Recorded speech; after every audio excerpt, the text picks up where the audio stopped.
دو نوجوان سیدنا عمر رضی اللہ عنہ کی محفل میں داخل ہوتے ہی محفل میں بیٹھے ایک شخص کے سامنے جا کر کھڑے ہو جاتے ہیں اور اس کی طرف انگلی کر کے کہتے ہیں، یا عمر، یہ ہے وہ شخص۔ سیدنا عمر رضی اللہ عنہ ان سے پوچھتے ہیں، کیا کیا اس شخص نے؟ یا امیر المومنین، اس نے ہمارے باپ کو قتل کیا ہے۔ کیا کہہ رہے ہو؟ اس نے تمہارے باپ کو قتل کیا ہے؟ سیدنا عمر پوچھتے ہیں۔ پھر وہ اس شخص سے مخاطب ہو کر پوچھتے ہیں، کیا تو نے ان کے باپ کو قتل کیا ہے؟ وہ شخص کہتا ہے، ہاں امیر المومنین، مجھ سے قتل ہو گیا ہے ان کا باپ۔ کس طرح قتل کیا ہے؟ سیدنا عمر پوچھتے ہیں۔ یا عمر، ان کا باپ اپنے اونٹ سمیت میرے کھیت میں داخل ہو گیا تھا، میں نے منع کیا، باز نہیں آیا تو میں نے ایک پتھر دے مارا جو سیدھا اس کے سر میں لگا اور وہ موقع پر ہی مر گیا۔ سیدنا عمر کہتے ہیں، پھر تو قصاص دینا پڑے گا، موت ہے اس کی سزا۔ نہ فیصلہ لکھنے کی ضرورت اور فیصلہ بھی ایسا اٹل کہ جس پر کسی بحث و مباحثے کی بھی گنجائش نہیں۔ نہ ہی اس شخص سے اس کے کنبے کے بارے میں کوئی سوال کیا گیا، نہ ہی یہ پوچھا گیا کہ تعلق کس قدر شریف خاندان سے ہے، نہ ہی یہ پوچھنے کی ضرورت محسوس کی گئی کہ تعلق کسی معزز قبیلے سے تو نہیں، معاشرے میں کیا رتبہ یا مقام ہے۔ ان سب باتوں سے بھلا سیدنا عمر کو مطلب ہی کیا؟ کیونکہ معاملہ اللہ کے دین کا ہو تو عمر پر کوئی اثر انداز نہیں ہو سکتا، اور نہ ہی کوئی اللہ کی شریعت کی تنفیذ کے معاملے پر عمر کو روک سکتا ہے، حتیٰ کہ سامنے عمر کا اپنا بیٹا ہی کیوں نہ قاتل کی حیثیت سے آ کھڑا ہو، قصاص تو اس سے بھی لیا جائے گا۔ وہ شخص کہتا ہے، اے امیر المومنین، اس کے نام پر جس کے حکم سے یہ زمین و آسمان قائم کھڑے ہیں، مجھے صحرا میں واپس اپنی بیوی بچوں کے پاس جانے دیجیے تاکہ میں ان کو بتاؤں کہ میں قتل کر دیا جاؤں گا، ان کا اللہ اور میرے سوا کوئی آسرا نہیں ہے، میں اس کے بعد واپس آ جاؤں گا۔ سیدنا عمر کہتے ہیں، کون تیری ضمانت دے گا کہ تو صحرا میں جا کر واپس بھی آ جائے گا؟ مجمع پر ایک خاموشی چھا جاتی ہے، کوئی بھی تو ایسا نہیں جو اس کا نام تک بھی جانتا ہو، اس کے قبیلے، خیمے یا گھر وغیرہ کے بارے میں جاننے کا معاملہ تو بات کی بات ہے، کون ضمانت دے اس کی؟ کیا یہ 10 درہم کے ادھار یا زمین کے ٹکڑے یا کسی اونٹ کے سودے کی ضمانت کا معاملہ ہے؟ ادھر تو ایک گردن کی ضمانت دینے کی بات ہے جسے تلوار سے اڑا دیا جانا ہے، اور کوئی ایسا بھی تو نہیں ہے جو اللہ کی شریعت کی تنفیذ کے معاملے پر عمر سے اعتراض کرے یا پھر اس شخص کی سفارش کے لیے ہی کھڑا ہو جائے، اور کوئی بھی نہیں ہو سکتا جو سفارشی بننے کی سوچ سکے۔ محفل میں موجود صحابہ پر ایک خاموشی سی چھا گئی ہے۔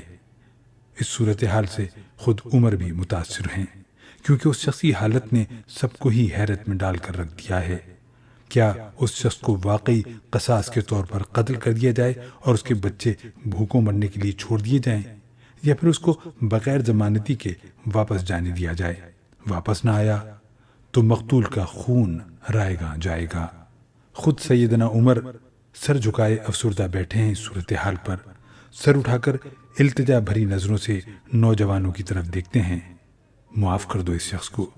نہیں امیر المومنین، جو ہمارے باپ کو قتل کرے اس کو چھوڑ دیں، یہ تو ہو ہی نہیں سکتا۔ نوجوان اپنا آخری فیصلہ بغیر کسی جھجک کے سنا دیتے ہیں۔ عمر ایک بار پھر مجمع کی طرف دیکھ کر بلند آواز سے پوچھتے ہیں، اے لوگو، ہے کوئی تم میں سے جو اس کی ضمانت دے؟ ابو ذر غفاری رضی اللہ تعالی عنہ اپنے زہد و صدق سے بھرپور بڑھاپے کے ساتھ کھڑے ہو کر کہتے ہیں، میں ضمانت دیتا ہوں اس شخص کی۔ سیدنا عمر کہتے ہیں، ابو ذر، اس نے قتل کیا ہے، چاہے قتل ہی کیوں نہ کیا ہو۔ ابو ذر اپنا اٹل فیصلہ سناتے ہیں۔ عمر کہتے ہیں، جانتے ہو اسے؟ ابو ذر، نہیں جانتا اسے۔ عمر، تو پھر کس طرح ضمانت دے رہے ہو؟ ابو ذر، میں نے اس کے چہرے پر مومنوں کی صفات دیکھی ہیں اور مجھے ایسا لگتا ہے یہ جھوٹ نہیں بول رہا، انشاءاللہ یہ لوٹ کر واپس آ جائے گا۔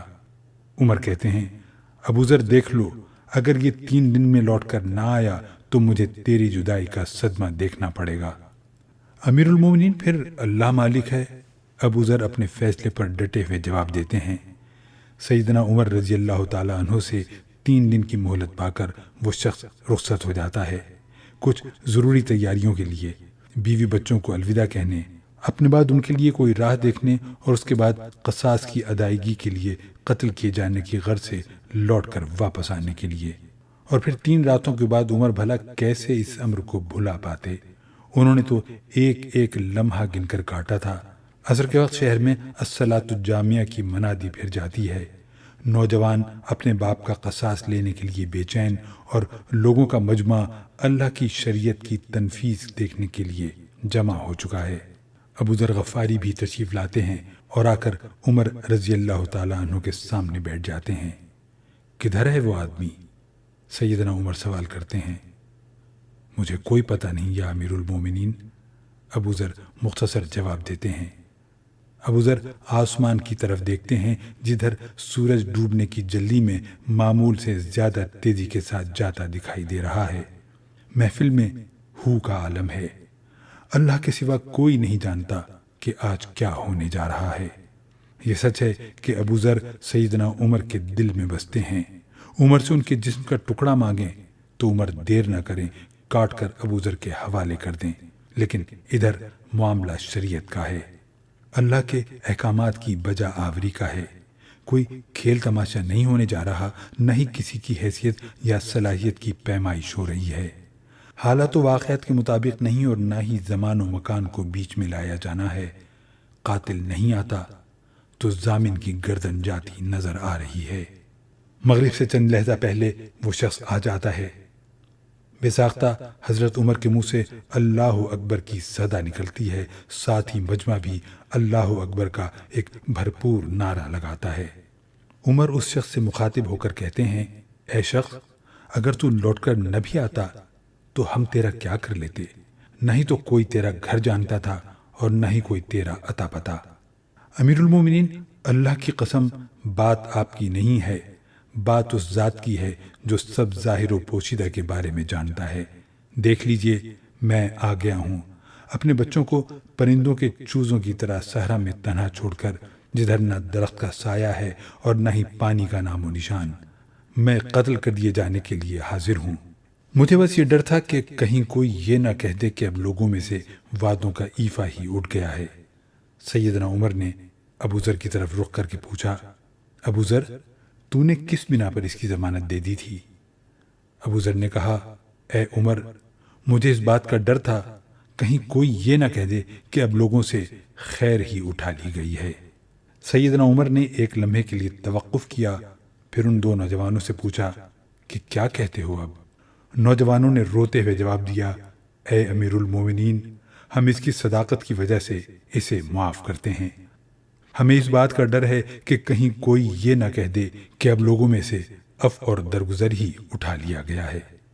سیدنا عمر رضی اللہ تعالی عنہ اللہ اکبر پکار اٹھے اور آنسو ان کی داڑھی کو تر کرتے نیچے گر رہے تھے۔ اے نوجوانوں، تمہاری عفو و درگزر پر اللہ تمہیں جزائے خیر دے۔ اے ابو ذر، اللہ تجھے اس شخص کی مصیبت میں مدد پر جزائے خیر دے، اور اے شخص، اللہ تجھے اس وفائے عہد و صداقت پر جزائے خیر دے، اور اے امیر المومنین، اللہ تجھے تیرے عدل و رحم دلی پر جزائے خیر دے۔ اے اللہ، جزائے خیر دے، آمین یا رب العالمین۔